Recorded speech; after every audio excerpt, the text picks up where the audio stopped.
జూబ్లీహిల్స్ బైపోల్లో కాంగ్రెస్ అత్యధిక మెజార్టీతో విజయం ఖాయమన్నారు మంత్రులు. గత 10 ఏళ్లలో అభివృద్ధిని బీఆర్ఎస్ నిర్లక్ష్యం చేసిందని విమర్శించారు. రాష్ట్రంలో ఆయిల్ పంప్ కంపెనీల పనితీరు, సాగు విస్తరణ రివ్యూ చేశారు మినిస్టర్స్. అటు మోంతా సైక్లోన్ ఎఫెక్ట్తో నష్టపోయిన రైతాంగానికి వరద సాయం రిలీజ్ చేసింది సర్కార్. ఒక్కో ఇంటికి 15,000 చొప్పున తక్షణ సాయాన్ని అందించింది.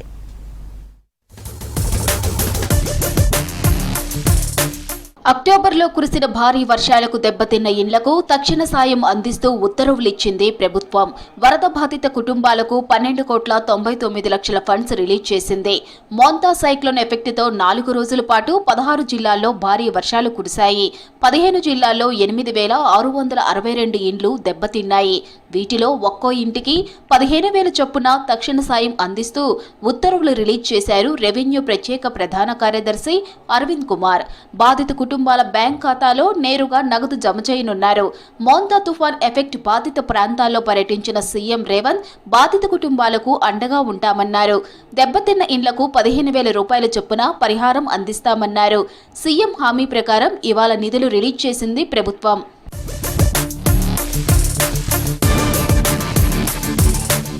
హైదరాబాద్లో రానున్న రోజుల్లో తాగునీటి సమస్య రాకుండా చర్యలు తీసుకోవాలని అధికారులను ఆదేశించారు సీఎస్ రామకృష్ణారావు. సెక్రటేరియట్లో హైదరాబాద్ వాటర్ వర్క్స్ విభాగం పనితీరుపై సమీక్ష చేశారు CS. Manjira, Singur, Godavari phase 2, phase 3 పనులపై రివ్యూ చేశారు. భూసేకరణ, పైప్ లైన్ల నిర్మాణంపైన అధికారులతో చర్చించారు. ఇరిగేషన్, రెవెన్యూ, అటవీ, రోడ్లు, భవనాల శాఖల అధికారులు సమన్వయంతో పనిచేయాలని ఆదేశించారు. ప్రభుత్వం నిర్దేశించిన ప్రాజెక్టులను పూర్తి చేసేందుకు సహకరించుకోవాలని సూచించారు సీఎస్.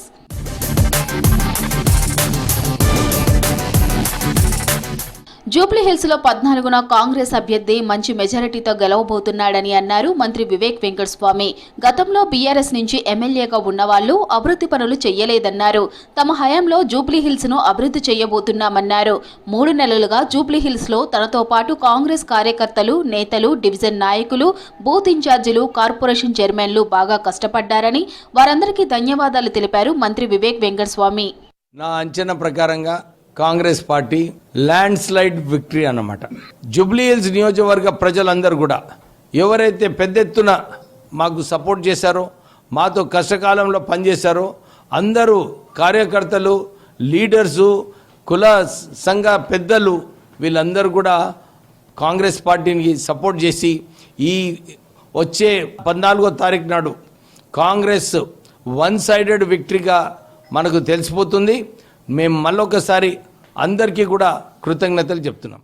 మత్స్యశాఖలో పెను మార్పులు రానున్నట్లు చెప్పారు మంత్రి వాకిటి శ్రీహరి. రాష్ట్రంలోని సుమారు 26,000 నీటి చెరువుల్లో చేప పిల్లల పంపిణీ చేస్తున్నట్లు వివరించారు. హైదరాబాద్ హైటెక్స్ లో జరిగిన world aqua culture India summit కు చీఫ్ గెస్ట్ గా హాజరయ్యారు మంత్రి వాకిటి శ్రీహరి.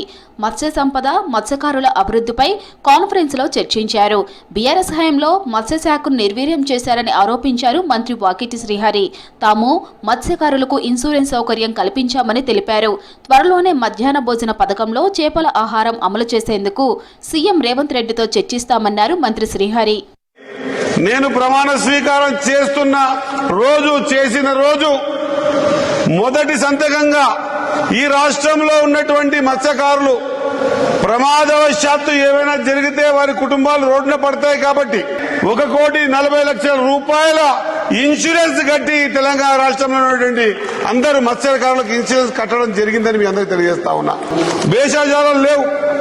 సెంట్రల్ గవర్నమెంట్ సంబంధించినటువంటి అంశాల్లో కూడా ఈ స్కీమ్స్ మనం ఏవి తీసుకోగలుగుతామో చూసి అవి కూడా తీసుకోవడానికి ప్రయత్నం చేస్తా ఉన్నాం. రాష్ట్రంలో ఆయిల్ పంప్ కంపెనీల పనితీరు, కార్యకలాపాలపై సెక్రటేరియట్లో రివ్యూ చేశారు మంత్రి తుమ్మల నాగేశ్వరరావు. ఆయిల్ పంప్ సాగు విస్తరణ, రైతులకు అందించే సౌకర్యాలతో పాటు ప్రాసెసింగ్ యూనిట్ల పనితీరుపై అధికారులతో చర్చించారు. సమావేశానికి ఉద్యానవన శాఖ commissioner, oil fed managing director Yasmin Pasha, oil pump factory ప్రతినిధులు హాజరయ్యారు.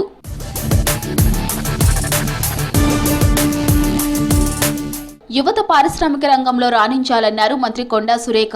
సరికొత్త ఆలోచనలు, ఇన్నోవేషన్తో ముందుకు సాగాలన్నారు. మేడ్చల్ జిల్లా కీసరలోని బాల వికాస్ కేంద్రంలో ఇంపల్స్ సోషల్ ఎంటర్ప్రెన్యూర్షిప్ కార్యక్రమానికి చీఫ్ గెస్ట్ గా హాజరయ్యారు కొండా సురేఖ.